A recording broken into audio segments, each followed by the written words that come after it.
My name's Chester Collinsworth.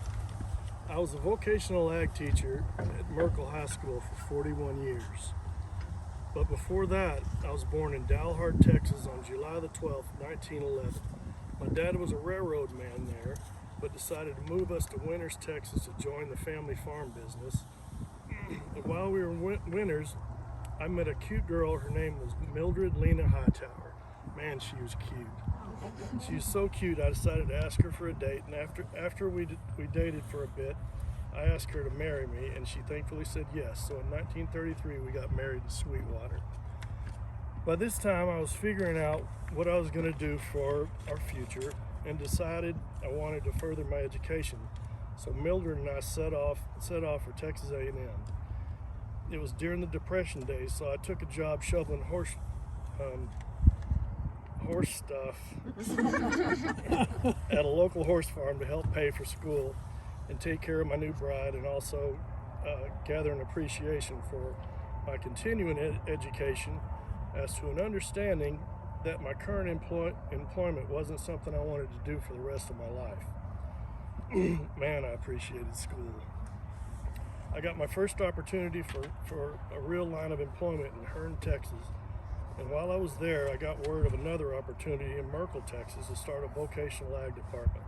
So in 1937, we left for Merkel, and I was hired at Merkel High School and established the vocational ag department, the stock show, and the FFA for the lucrative pay of $35 a week, which is big money back in that day.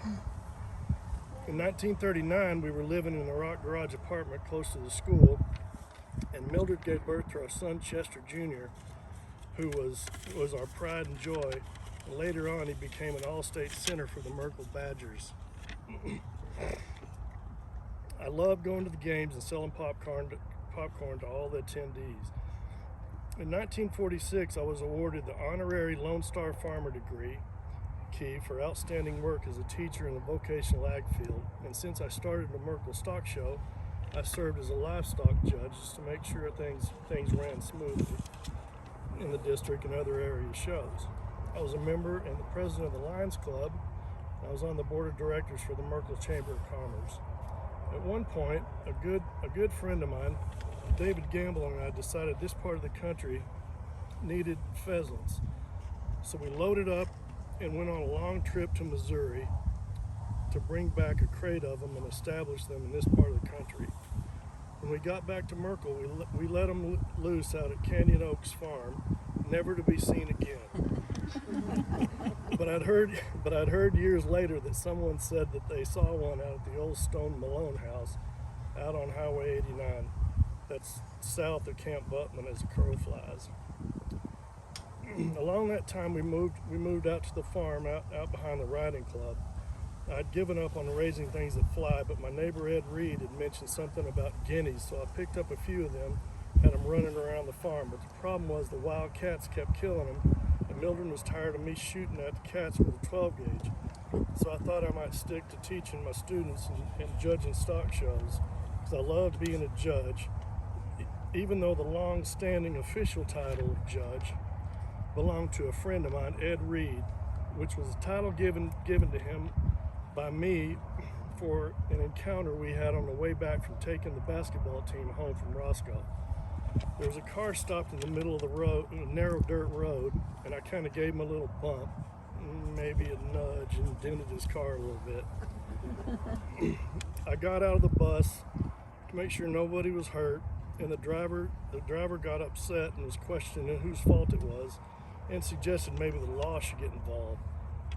So I said, well, I got a judge on the bus. Should we ask him? Well, the thing was, on the bus, it was only Ed Reed and I. So I got on the bus and introduced him as the judge, to Ed's surprise, but he went along with it. When the judge got off the bus and was introduced, the man in his car took off. And from then on, Ed Reed was Judge Ed, the real judge. In the midst of all this, I was honored by the Vocational Agriculture Teachers Association of Texas for my 30 years of service and was a charter member of the organization. I taught hundreds of kids, and their kids too, to love the land and livestock.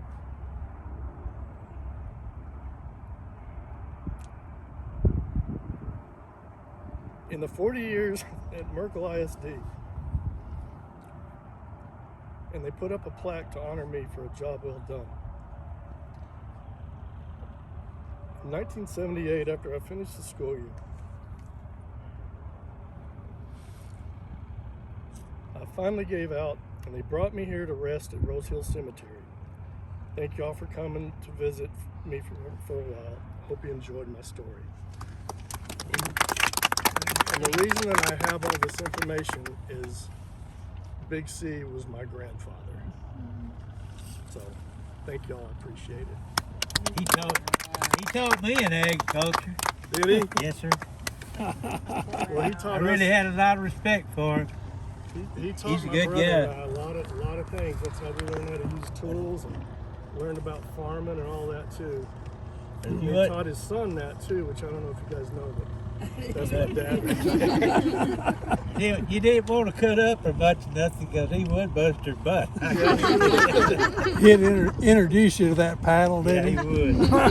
That was one of his Chesterisms, is that Big C could give you a red button. I appreciate it, y'all. I think Thank you. Luke's up the street right there.